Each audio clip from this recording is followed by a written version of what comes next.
गुरु भक्ति योग। सत्य के कंटकमय मार्ग में आपको गुरु के सिवाय और कोई उचित मार्गदर्शन नहीं दे सकता। आपके दैनिक जीवन के संग्राम में गुरु आपको मार्गदर्शन देंगे और आपका रक्षण करेंगे। गुरु ज्ञान के पथ प्रदर्शक है।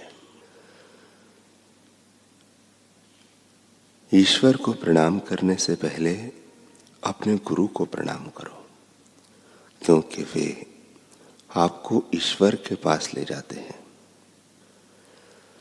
गुरु आपके बदले में साधना नहीं करेंगे, साधना तो आपको ही करनी होगी। गुरु आपको सच्ची राह दिखाएंगे। गुरु की कृपा से शिष्य अपने मार्ग में स्थित विघ्नों एवं संशयों को पार कर सकता है।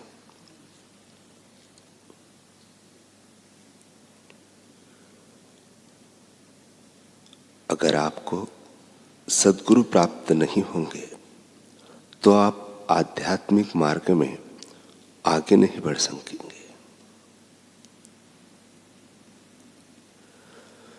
गुरु शिष्य का संबंध पवित्र एवं जीवन पर्यंत का है। यह बात ठीक से समझ लो।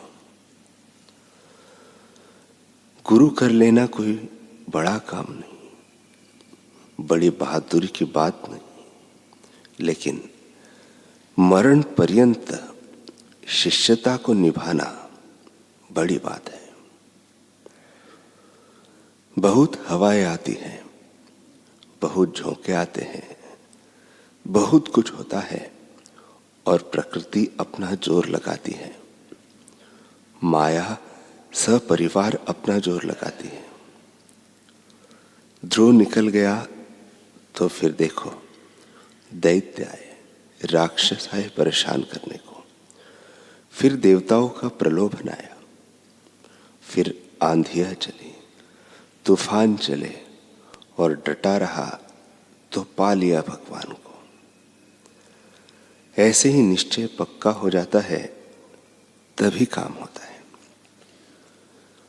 शिष्य तो बहुत होते हैं, परंतु शिष्यता को निभाने वाला कोई कोई होता है।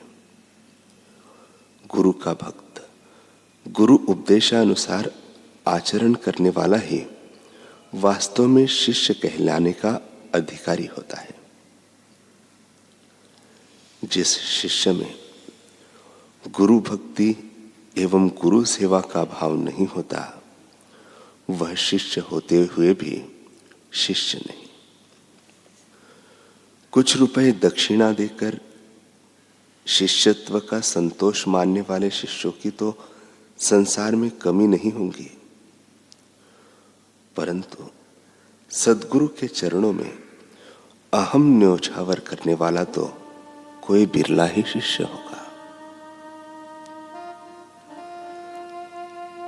दक्षिणा पर जीवन व्यतीत करने वाले गुरु भी बहुत मिल जाएंगे, किंतु जीवन का सच्चा हित करने वाले गुरु भी कोई कोई होते हैं।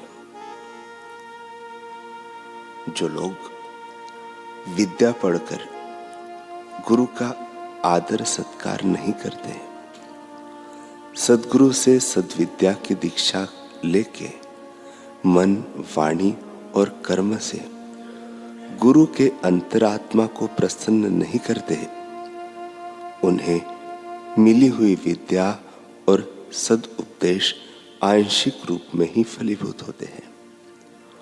और जो पूर्ण समर्पित व दृढ़ निश्चयी होते हैं, वे सद्गुरु को पूर्ण संतुष्ट कर लेते हैं। जिस प्रकार सद्गुरु शिष्य को ज्ञान उपदेश देकर आत्म शांति और आत्मोन्नति के पथ पर आगे बढ़ाते हैं, वैसे शिष्य का भी कर्तव्य है कि सबसे आगे बढ़कर संसार के सब बातों का मोह त्याग के श्रद्धा, प्रेम और सेवा द्वारा सद्गुरु के अंतर आत्मा को प्रसन्न करने का प्रयत्न करें। इसी में शिष्य का कल्याण निहित है। बाजार में किसी वस्तु की कीमत 1 रुपया हो और हम उसे पैसे 2 पैसे या 2 आने में लेना चाहे तो नहीं ले सकते। ऐसे ही तन, मन, धन से समर्पण होने पर ही सद्गुरु अपनाए जाते हैं। यदि अपनी कमाई का कुछ हिस्सा देकर यही समझा जाए कि गुरु महाराज जी मेरे हो गए हैं, तो इससे भूल ही कहना चाहिए। कारण कि 1 रुपए की वस्तु तो 1 रुपए में ही मिलेगी और बाजार में तो झूठा व्यवहार भी चलता है। परंतु सद्गुरु का दरबार तो सच्चा दरबार है। वहां तो पूर्ण सत्य से काम चलता है। यदि तन, मन, धन से संपूर्ण समर्पण जरूरी न होता तो कहने की आवश्यकता न थी और शास्त्रों में भी कई जगहों पर नहीं आता। जिस कार्य के पूरा होने में सेवा की आवश्यकता होती है, उसमें सेवा से ही काम चलता है। बिना सेवा के शिष्य बन जाता तो शास्त्रों को सेवा के लिए कहने की क्या जरूरत थी। भगवान श्री कृष्ण जी उद्धव से कहते हैं कि हे उद्धव, सारे साधन छोड़कर जो सद्गुरु का भजन पूरे भाव से करेगा, उसी का मन सचमुच शुद्ध होगा। उसकी समस्त शुद्धि का कारण सद्गुरु ही है, यही जान लो। उनके मुख से निकला शब्द ही ब्रह्म साक्षात्कार तक पहुंचाता है। उन सद्गुरु के चरणों की सेवा करने से कौन सी शुद्धि है जो नहीं हो सकती।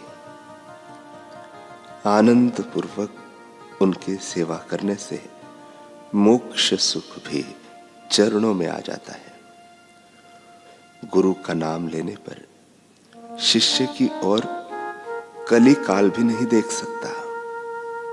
अतः गुरु भजन के साथ जो जुड़ता है, वही अपना लक्ष्य सिद्ध कर पाता है। जिसके मन में सद्गुरु की प्रीति है, सद्गुरु के भजन में जिसकी आस्था है, उस भक्त के साथ मेरी भक्ति गठबंधन करने के लिए आतुर हो जाती है। मुझे अपने भक्तों से उतना प्रेम नहीं है जितना गुरु भक्तों से है।